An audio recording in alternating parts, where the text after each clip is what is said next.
नमस्कार दोस्तों। जैसा कि आप सभी को पता होगा, कल ही के दिन यूजीसी का फर्स्ट अलॉटमेंट लेटर आ चुका है। इसका मतलब है एडमिशन की प्रक्रिया शुरू होने वाली है हमारे इंजीनियरिंग कॉलेज में। इस वीडियो में मैं आपको बताने वाला हूं कि कैसे आप एडमिशन ले सकते हैं, एडमिशन को किस तरह से फ्रीज करना है या अपग्रेड करना है अपने सीट को, तो इस पे बात होगी। और मैं मोतिहारी में अगर आपका कॉलेज पड़ा है तो आप किस तरह से, अगर आप बस से आने वाले हैं या ट्रेन से आने वाले हैं तो क्या रूट आपका रहने वाला है उसके बारे में भी जानकारी दूंगा इस वीडियो में। उसके बाद है कि आप कॉलेज अगर आ जाते हैं तो कहाँ आपका ये एडमिशन का प्रोसेस चलेगा, एकेडमिक बिल्डिंग में चलेगा, बाहर चलेगा, उसके बाद बायोमेट्रिक कहाँ होगा, फीस कितना लगता है एडमिशन के टाइम, गार्जियन को लेके आना है कि नहीं आना है, और इसी तरह के रिलेटेड बातें मैं इस वीडियो में पूरी गाइडलाइंस आपको देने वाला हूं। तो बने रहिए मेरे साथ इस वीडियो में। तो शुरू करते हैं। तो सबसे पहले आपको आपका कॉलेज अलॉट हो चुका होगा, कांग्रेचुलेशन। मैं आप लोग को सबसे पहले आपके अब क्या करना चाहिए आपको और क्या करना चाहते हैं आप उसके बारे में बताती हूँ। पहले वहाँ पे ऑप्शन होगा फ्रीज और अपग्रेड। फ्रीज और अपग्रेड में बच्चों को बहुत ज्यादा कंफ्यूजन होता है, मुझे भी अपने टाइम में था।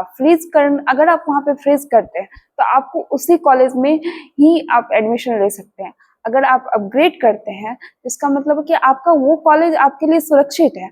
आप अब आगे कॉलेज के लिए जो आपके प्रेफरेंस लिस्ट में एबव है उसके लिए आप नेक्स्ट राउंड के लिए आप अपडेट कर रहे हैं।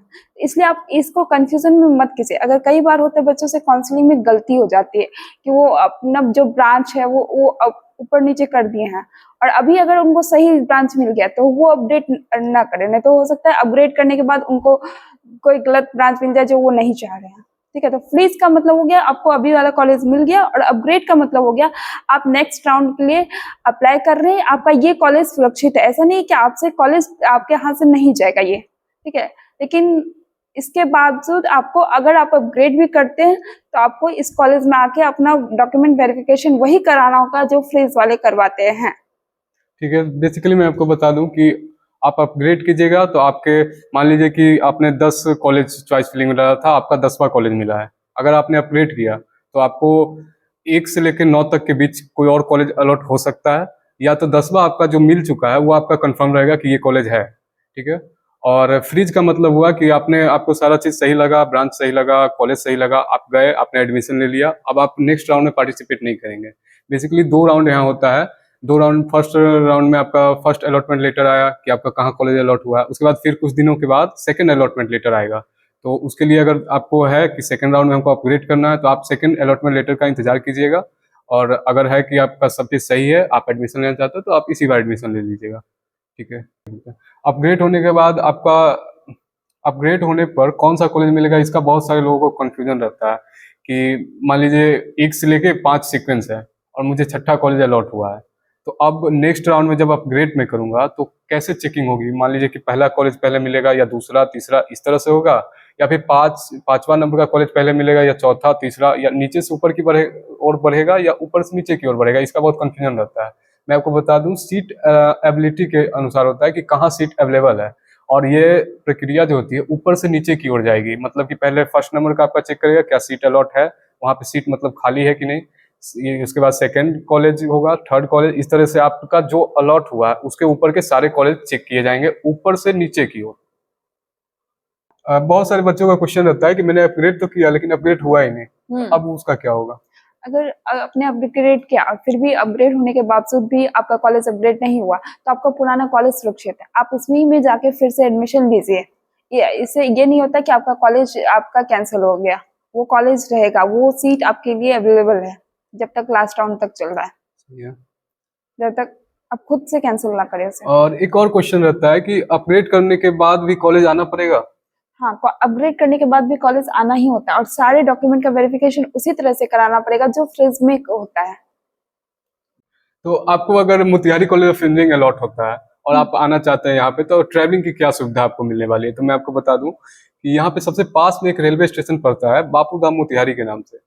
वहां तक आपको पहुंचना है। अगर आप पटना की तरफ से आ रहे हैं तो शाम को आपको 5 बजे एक ट्रेन आएगी जो पैसेंजर ट्रेन होती है, वहां से आप आ सकते हैं। पाटलिपुत्र से आपको पकड़ना है ये ट्रेन।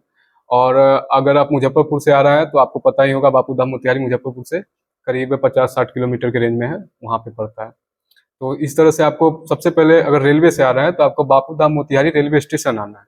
वहां पे आप रेलवे स्टेशन से जैसे ही निकलिएगा प्लेटफॉर्म नंबर 2 की साइड, तो आपको बहुत सारे ऑटो वाले भैया मिलेंगे जो जिनसे आप कहिएगा कि हमको बाईपास जाना है, मोतिहारी बाईपास, आपको मोतिहारी बाईपास तक छोड़ देंगे।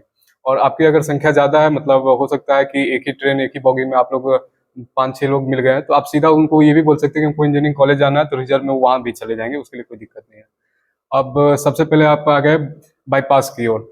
तो बाईपास पे आपको अगर आप सिंगल हैं तो बाईपास पे आके आपको चेंज करना पड़ेगा। बाईपास पे मोतिहारी बाईपास पे आपको फिर बहुत सारे ऑटो लगे मिलेंगे, वहाँ पे आपको बोलना है कि भैया हमको कॉलेज जाना है, मोतिहारी इंजीनियरिंग कॉलेज, तो वो आपको छोड़ देंगे। बाईपास से लगभग 4.5 किलोमीटर दूरी पे पड़ता है हमारा ये कॉलेज, इंजीनियरिंग कॉलेज। तो ये हो गया। और जैसे आप अगर बस से आना चाहते हैं तो बस से आने के लिए क्या सुविधा है यहाँ? बस से आपको आपके लोकेशन के हिसाब से आपको वहां से बस पता करना होगा। जैसे ही हमको पता है कि यहाँ पे सभी बस अवेलेबल हैं, तो आप बस से भी आ सकते हैं। बस से आने के बाद आप बाईपास पे उतर जाए डायरेक्ट, तो ज्यादा अच्छा रहेगा, क्योंकि अगर डायरेक्ट टी पॉइंट पे उतरेंगे तो टी पॉइंट से 2 किलोमीटर अंदर है कॉलेज, वहां से टोटो मिलना थोड़ा मुश्किल हो जाता है अगर टाइमिंग थोड़ा सवेरे का है या फिर बहुत शाम का है। तो आप इस चीज का ध्यान रखें, अगर आप लड़की हैं तो इस चीज का सेफ्टी भी रखें। और मैं जैसे आई थी, बहुत मॉर्निंग में आई थी, तो मुझे पहले बस से उतरी थी, तो मुझे किसी टाइम कोई यहाँ पे आसपास होटल भी है, तो आप वहाँ पे रुक सकते हैं, कोई कोई रूम लेके मतलब रह सकते हैं कुछ टाइम के लिए, फ्रेश हो सकते हैं, फिर आप कॉलेज आ सकते हैं। ठीक है। मेनली मैं बता दूं कि आपको बस से भी आना है तो बाईपास पे ही आना है। मोतिहारी बाईपास से आपको ऑटो लेने के बाद तो आपको एक छोटा सा ये पुल मिलेगा, पुल पार करना है। जिसके बाद राइट साइड में डीएवी मोड़ आता है, डीएवी मोड़ पार करना है, और लेफ्ट साइड में फिर आप पहुंचेंगे टी पॉइंट के पास। यही जगह है जिसको हम टी पॉइंट कहते हैं। यहाँ आपको मोतिहारी कॉलेज ऑफ इंजीनियरिंग का बोर्ड भी दिख जाएगा, जो कि ब्लू कलर से लिखा हुआ है। और जिसके बगल में एक गांधी सेंट्रल यूनिवर्सिटी भी है। बहुत लोगों को कंफ्यूजन होता है, वो गांधी सेंट्रल यूनिवर्सिटी में चले जाते हैं। तो नहीं, मैं बता दूं, इस टी पॉइंट से 2.5 किलोमीटर आपको अंदर जाना है, तब आपको कॉलेज मिलेगा। लगभग ये रास्ता अंत हो जाता है कॉलेज पहुंचते पहुंचते। अगर यहाँ पे कोई स्टूडेंट्स आ रहा है तो ठीक उसे है। क्या क्या डॉक्यूमेंट्स रिक्वायर होते हैं, आप ये बताइए मुझे। देखिए, अगर आप यहाँ एडमिशन लेने आ रहे हैं तो आपको डॉक्यूमेंट जरूरी है लाना, जो कि मैं बता रहा हूँ। आपको सबसे पहले लाना पड़ेगा जो यहाँ पे आपको रैंक अलॉट हुआ है उसका सीट अलॉटमेंट लेटर आता है, यूजीईएससी के एक साइट पे आपको डाउनलोड करना पड़ेगा। ठीक है।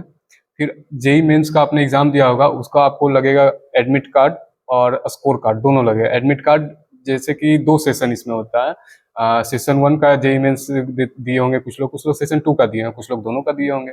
लेकिन जिसमें आपका ज़्यादा रैंक है और जिस रैंक के हिसाब से आपको मिल रहा है यहाँ पे, जिसमें ज़्यादा परसेंटाइल बेसिकली आपका आया है और जिस परसेंटाइल से आपको एडमिशन ले रहे हैं, वो वाला एडमिट कार्ड लगेगा यहाँ पे। मान लीजिए कि फर्स्ट वाले में आपका कम आया था, आपने सेकंड में ज़्यादा आया और आपको सेकंड वाले से ही मिल रहा है एडमिशन, तो आपको जब आधा ये लाइएगा एडमिट कार्ड, तो आप सेकंड वाले सेशन का लाइएगा एडमिट कार्ड, फर्स्ट वाले से नहीं होगा।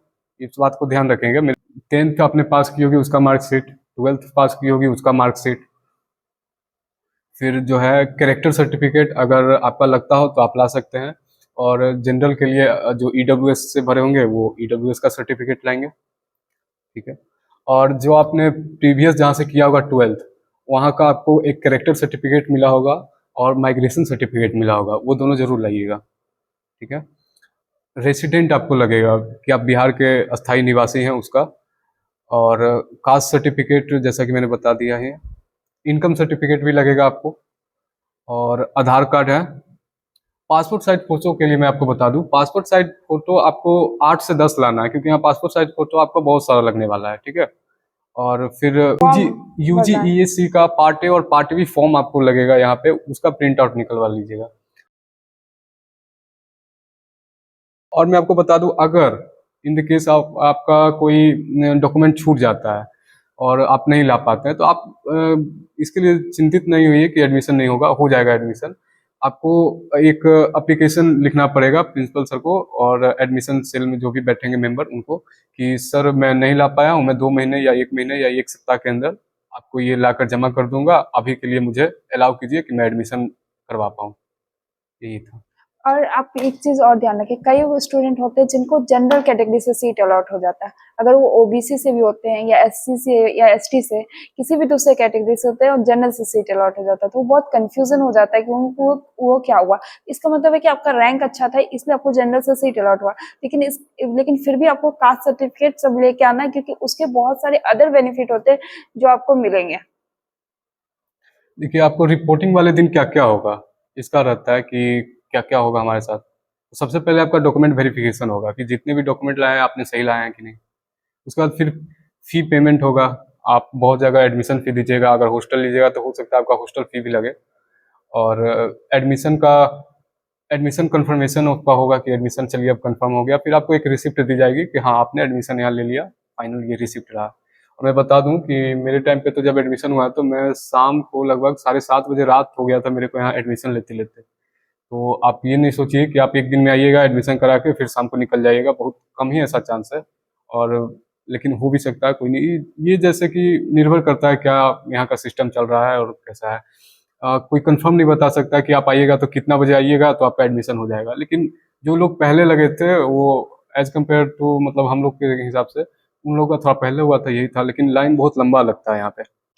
अगर आपका एडमिशन हो जाता है तो आप इसके बाद हॉस्टल के लिए जाके अप्लाई कर सकते हैं। हॉस्टल में भी होता है कि हॉस्टल में भी आपको अप्लाई करना पड़ता है। वो आप फिर आपको डिस्टेंस के हिसाब से आप कितने दूरी से आए हुए हैं इन सब चीज को देख के देते हैं। ऐसे जनरली सबको हॉस्टल मिल जाता है।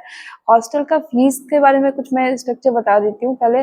जैसे गर्ल्स हॉस्टल के बारे में तो है कि 1 साल का पहले आपको पेमेंट करना पड़ता है हॉस्टल का। 1 साल का फीस लगभग 15,000 के पास होता है। और उसके अलावा आपको सिक्योरिटी मनी भी कुछ देना पड़ता है, 5-6 हजार रुपया वो सिक्योरिटी मनी होता है। शायद वो बाद में रिटर्न हो जाता है आपके फाइनल ईयर के बाद। इसके अलावा आपको मेस का भी 6 मंथ का पेमेंट देना पड़ता है, लगभग 20 से 21 हजार रुपया। आप उसको भी एक कैलकुलेट करके रख दीजिए। ये आपको एडवांस में पेमेंट करना पड़ता है अगर आपको हॉस्टल चाहिए। स्टार्टिंग ईयर का ये प्रॉब्लम है। ठीक है। और मैं लड़कों का बता दूं कि 15,000 तो आपका 1 साल का लगेगा, सिर्फ हॉस्टल चार्ज। 15,000 में आप हॉस्टल में रह सकते हैं। अगर आपको खाना खाना है तो मेस उसके लिए ज्वाइन करना पड़ेगा, और मेस का फी अभी 3500 3600 यही चल रहा है। ठीक है। तो मेस रहेगा आपको पर मंथ ही लगेगा। और हॉस्टल का मैंने बताया 15,000, वो बस 1 साल के लिए एक बार लगेगा। और मेस का ये पर मंथ लगेगा। ठीक है। आप जब फर्स्ट ईयर में आएगा तो आपको 3 बेड के साथ आपको हॉस्टल मिलेगा, आप सिंगल बेड नहीं ले सकते हैं। तो जैसा आप सही समझे, हॉस्टल अगर लेना चाहते हैं तो ले सकते हैं। और मेस का खाना का मैं बता दूं, आप अगर बाहर रहे होंगे तो मेस का खाना का आपको बखूबी पता होगा कैसा रहता है। इसमें मैं कुछ बोलना नहीं चाहूँगा। ऐसे गर्ल्स हॉस्टल में भी ये इशू है कि जब फर्स्ट ईयर के स्टूडेंट आते हैं उनको 3 बेड के साथ ही अलॉट किया जाता है, या मैक्सिमम 2 बेड के साथ। सिंगल रूम अलॉटमेंट नहीं होता है फर्स्ट ईयर के स्टूडेंट के लिए। एक बहुत सारे बच्चों का मेरे कमेंट आया कि ब्रांच अपग्रेड होता है क्या। तो नहीं, ऐसा नहीं होता। आपको अगर एक बार कॉलेज मिल गया, कोई बंदा सिविल लिया है, अब वो चाह रहा है कि हम सीएससी लें, तो ये नहीं होने वाला। आपको एक बार जो अलॉट हो गया वही हो जाएगा। अब आते हैं फी पे कि कॉलेज में फी कितनी लगेगी। बेसिकली आपको 2 फी लगने वाली है शुरू में। पहला तो आपको एडमिशन फी है, कंफर्म लगेगा आपको। सब जितने भी आइएगा एडमिशन फी लगेगा ही। हॉस्टल फी है कि आप लीजिएगा तो लगेगा, नहीं लीजिएगा तो आपको नहीं लगेगा हॉस्टल फी। ठीक है। तो एडमिशन फी अभी लगभग 3500 रुपये चल रहा है। तो आप 4,000 रुपये कम से कम लेके आइए एडमिशन फी के नाम पे। और हर एक कॉलेज का 100 200 आगे पीछे होते रहता है, तो ये कंफर्म नहीं है। तो 4,000 रुपये लगभग आप लेके आइए एडमिशन फी के नाम पे। फर्स्ट टाइम अगर आप आ रहे हैं तो आपको सिर्फ एडमिशन फी लगेगा। एडमिशन फी के लिए आप 4,000 रुपये रखिए। और एक और क्वेश्चन रहता है कि पेरेंट्स आना चाहते हैं, क्या पेरेंट्स का आना जरूरी है यहाँ? जनरली गर्ल्स के साथ तो मैंने सभी पेरेंट्स को देखा था। अगर आप खुद से इतने सक्षम है कि आप एडमिशन ले सकते हैं तो ऐसा बहुत नेसेसरी नहीं है पेरेंट्स का आना, आप खुद आके ले सकते हैं। और मैं अपना बता दूं कि मैं तो अकेले ही आया था और सारा एडमिशन करवा के चला गया था। तो यहाँ ऐसा नहीं है कि पेरेंट्स को आके सिग्नेचर करना होता है, ऐसा कुछ नहीं है। स्टूडेंट भी सिर्फ अगर हैं और बाहर मतलब अकेले जाने में सक्षम है तो यहाँ रह सकते हैं। और मैं बता दूं आपको 4 साल यहाँ अकेले ही रहना होगा, पेरेंट्स हमेशा आपके साथ नहीं होंगे। ये तो आप इसके लिए अवेयर हो जाइए थोड़ा। अब आप 12th पास कर चुके हैं, अब आप बच्चे नहीं रहे। तो हाँ, अगर रिपोर्टिंग मिस हो गया तो क्या होगा? रिपोर्टिंग मिस हो जाता है तो सीट कैंसिल हो जाता है। It's a confirm. आपको जिस दिन में रिपोर्टिंग करना है, अगर आपके पास सर्टिफिकेट नहीं भी है तो आप कॉलेज में आके, आपके पास पेपर नहीं भी अवेलेबल है तो आप कॉलेज में आके रिपोर्टिंग करें। क्योंकि अगर आप टाइम पे रिपोर्टिंग नहीं करते तो तुरंत वो जो सीट होता है वो नेक्स्ट स्टूडेंट के लिए वो अवेलेबल हो जाता है जिनको वो सीट नहीं मिल रहा है। तो इसलिए रिपोर्टिंग उसी दिन करना है तो उसी दिन करना है, वो जिस ड्यूरेशन में वो दिया गया है। हाँ, तो रिपोर्टिंग बहुत इम्पोर्टेंट है। आपके पास डॉक्यूमेंट भले ही ना हो, लेकिन रिपोर्टिंग के समय आपको आना होगा। बिना डॉक्यूमेंट के भी आइए, लेकिन आइए। आइए डॉक्यूमेंट। और एक मैं लिंक जोड़ूंगा इसमें। जांच पर्ची करके एक फॉर्म आता है, वो आपको डाउनलोड करना होगा। उसका मैं लिंक डिस्क्रिप्शन में दे दूंगा। वो एडमिशन के टाइम आपको लगेगा, तो उसका मैं लिंक दे देता हूँ, ठीक है। तो मिलते हैं नेक्स्ट वीडियो में।